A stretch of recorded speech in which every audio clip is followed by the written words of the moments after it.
안녕하십니까? 오늘은 우리가 설교를 듣거나 성경을 읽을 때 항상 은혜 받는 비결에 대해서 말씀드리겠습니다. 하나님은 날마다 우리에게 한량없는 은혜를 베풀어 주고 계십니다.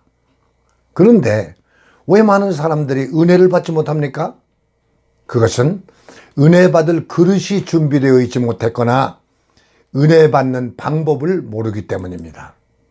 그래서 오늘은 은혜 받지 못하는 이유를 분명히 말씀드리겠고, 은혜 받을 수 있는 비결도 자세하게 말씀드리겠습니다.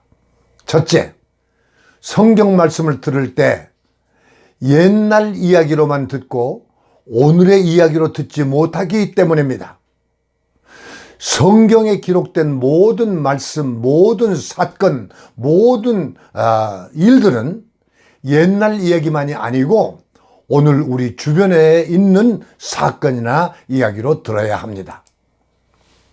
창세기 1장 2절에 보니까 땅이 혼돈하고 공허하며 흑암이 깊음 위에 있고 하나님의 신은 수면에 운행하시니라 라는 말씀을 읽을 때 옛날 태초의 이야기로만 들으면 오늘 나와 아무런 상관이 없습니다.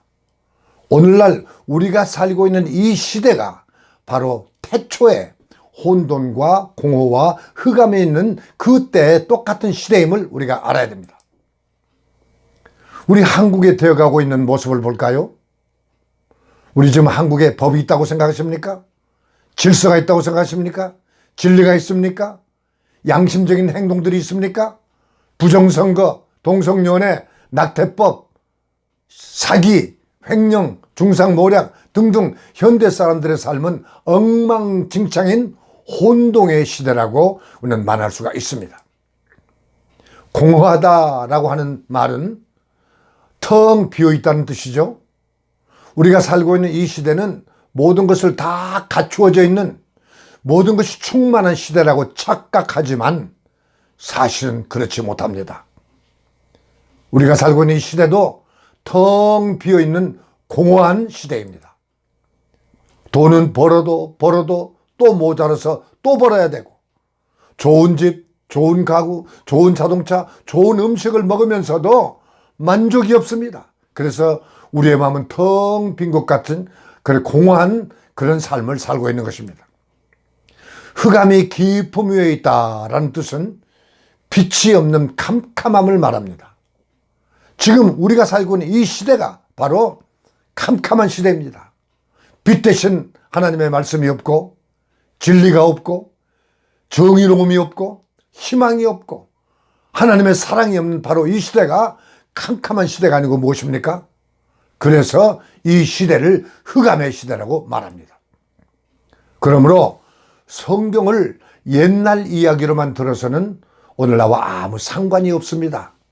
설교를 들을 때나 성경을 읽을 때 옛날의 사건이 오늘 지금 나의 주변에서 일어나고 있는 나와 관계된 사건으로 생각하고 말씀을 들을 때 실감도 나고 은혜를 받게 되는 것입니다. 또 창세기 6장 11절의 말씀 보니까 그때 온 땅이 하나님 앞에 부패하여 포악함이 땅에 가득한지라. 하나님이 보신즉 땅이 부패하였으니 이는 땅에서 모든 혈육 있는 자의 행위가 부패함이었더라 라고 기록되어 있습니다. 부패했다는 말은 썩었다는 얘기죠. 지금 우리가 살고 있는 이 지구촌 온통 오염되어 있습니다. 공기가 오염되었죠. 물이 오염되었죠. 사람들의 마음이 부패했다는 말입니다. 성경에 기록된 온 땅이라 하면 육지의 흙을 말함이 아니요, 흙으로 창조된 사람들을 말하는데 사람들이 부패했다는 것입니다. 모든 사람들이 부패했으니 정치인들이 부패했고, 정치가 부패하니까 정부가 부패하고, 정부가 부패하니까 나라가 부패했습니다. 우리 교육계를 볼까요? 공산주의 사상으로 가득 찬 전교조 교사들이 그 학생들을 가르치니 학생들의 마음속에 사회주의, 공산주의 마음으로 가득 차게 됐습니다. 우리나라가 다시 사회주의와 공산주의가 되면 부패하게 되는 것입니다. 이와 같이 성경을 읽을 때 옛날 이야기로만 보지 말고 성경 속에 현재 우리의 주변을 보게 될 때 하나님의 말씀이 실감나게 들리고 설교가 실감나게 들리면서 은혜를 받게 되는 것입니다. 사도행전 3장 1절에서 10절까지의 내용을 보면은 베드로와 요한이 예루살렘 성전에 기도하러 올라가다가 성전 문 앞에서 구걸하던 안진뱅이를 만나서 그를 일으키는 사건이 기록되어 있습니다. 이 사건도 옛날의 사건으로만 들으면 오늘날과 아무런 상관이 없습니다. 그러나 이 사건을 오늘 내 주변에서 일어나는 사건으로 생각하면서 읽어야, 그리고 들어야 실감이 나고 은혜가 됩니다. 오늘도 많은 사람들이 교회 나갈 때 구걸하러 나갑니다. 안진뱅이가 베드로와 요한에게 무엇을 얻을까 해서 구걸했던 것처럼 말입니다. 돈 한 푼 주세요. 배고파요. 사람들은 이와 같이 먹을 것, 물질을 구합니다. 오늘날 사람들도 교회 나가서 물질적인 것을 구합니다. 부자 되게 해주세요. 건강하게 해주세요. 사업 잘 되게 해주세요. 내 아들, 딸 입학시험에 꼭 붙게 해주세요. 우리 남편 다른 사람 보지 말고 나만 사랑하게 해주세요. 전부 육신의 정욕과 안목의 정욕을 위해서 기도하고 있습니다. 두 번째, 성경을 들을 때 그 속에서 나 자신을 발견해야 합니다. 사람들은 설교 들을 때 나를 생각하지 않고 나 자신을 보지 않고 성경 속의 주인공만 생각합니다. 그리고 내 주변에 다른 사람들만 생각합니다. 오늘의 나와 아무런 상관이 없이 그냥 다른 것만 생각한다면 오늘 은혜를 받지 못합니다. 베드로가 안진뱅이를 일으키는 그 사건의 설교를 들을 때 많은 사람들이 등장합니다. 그 사람들과 나를 비교하면서 생각해야 됩니다. 첫 번째 등장하는 인물은 성전에 기도하러 올라가는 베드로와 요한입니다.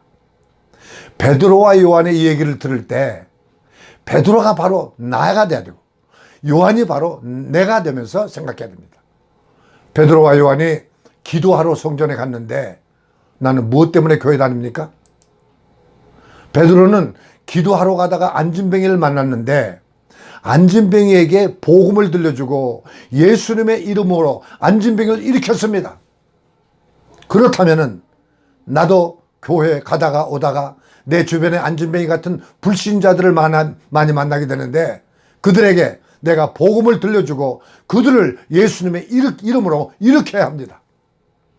그런데 나는 내 주변에 안진뱅이 같은 불신자들에게 무엇을 주고 있습니까? 오늘 이 설교를 들으면서 나의 모습을 생각하시기 바랍니다. 나 자신의 무능함과 믿음 없음을 발견해야 됩니다. 그리고 나도 그들에게 복음을 들려주면서 안진뱅이를 일으킬 수 있는 믿음과 능력을 가졌으면 좋겠다 하고 주님께 그것을 기도해야 됩니다. 이것이 은혜를 받게 되는 것입니다. 두 번째 등장하는 사람은 안진뱅이입니다.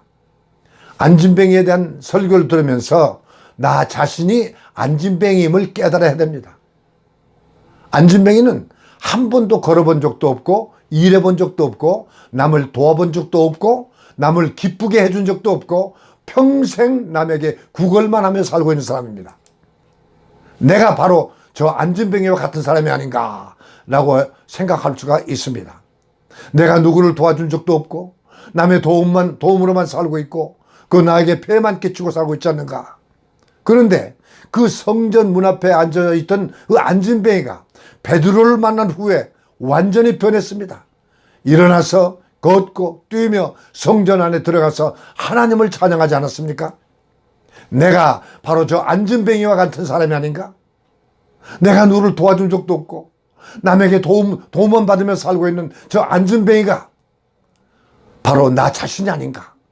그런데 성전 문 앞에 앉아있던 저 안진뱅이가 베드로를 만난 후에는 일어나서 걷고 뛰며 성전 안에 들어가서 하나님을 찬양했습니다. 그런데 나는 지금 무엇을 하고 있으며 나는 지금 어디에 있습니까? 나 자신을 발견해야 됩니다. 세 번째, 이 사건을 바라보는 구경꾼들이 있습니다. 바로 내가 그 구경꾼이 아닌가. 자기 자신을 돌아보아야 합니다. 남들은 은혜 받았다고 기뻐 춤을 추는데 나는 옆에서 구경만 하고 있지 않습니까? 남들은 병 고침을 받고 기뻐하는데 나는 구경만 하고 있지 않습니까? 남들은 신비한 기적을 체험하고 변화되어서 하나님을 찬양하고 있는데 나는 그들의 간증만 듣고 있지 않습니까? 그리고 나 자신을 부끄럽게만 생각하고 있던 그런 구경꾼이 아닙니까? 나 자신을 생각하면서 탄식할 수 있어야 됩니다. 이것이 은혜를 받는 조건입니다. 이와 같이 성경을 읽으면서 그리고 성경을 들으면서 나 자신을 발견해야 됩니다. 목사님의 설교 속에서 나 자신을 발견하지 못하면 그 설교는 다른 사람을 위한 설교일 뿐 나와는 아무런 상관이 없으므로 아무런 은혜를 받지 못하는 것입니다. 이와 같이 성경을 읽을 때, 성경을 들을 때 반드시 성경 속의 사건을 옛날 사건으로만 보지 말고 옛날 이야기로만 듣지 말고 오늘 나 주변에 있는 사건으로 생각하면서 설교를 들을 때 오늘은 큰 은혜를 발견하게 되고 나 자신을 발견할 때 큰 은혜를 받을 수 있게 되는 것입니다. 여러분도 날마다 큰 은혜 받으시고 날마다 변화되는 역사가 여러분에게 있기를 간절히 기원합니다. 오늘은 여기까지만 말씀드리고 다음번에 계속 은혜 받는 비결을 말씀드리겠습니다. 이 말씀을 들으시고 은혜가 되시면은 구독과 좋아요 버튼을 눌러주시면은 이 말씀이 다른 분들에게 더 많이 들려지고 그리고 더 신속히 전해지는 데 큰 도움이 된다고 합니다. 밑에 구독 그리고 좋아요 버튼을 잊지 말아 주시기 바랍니다.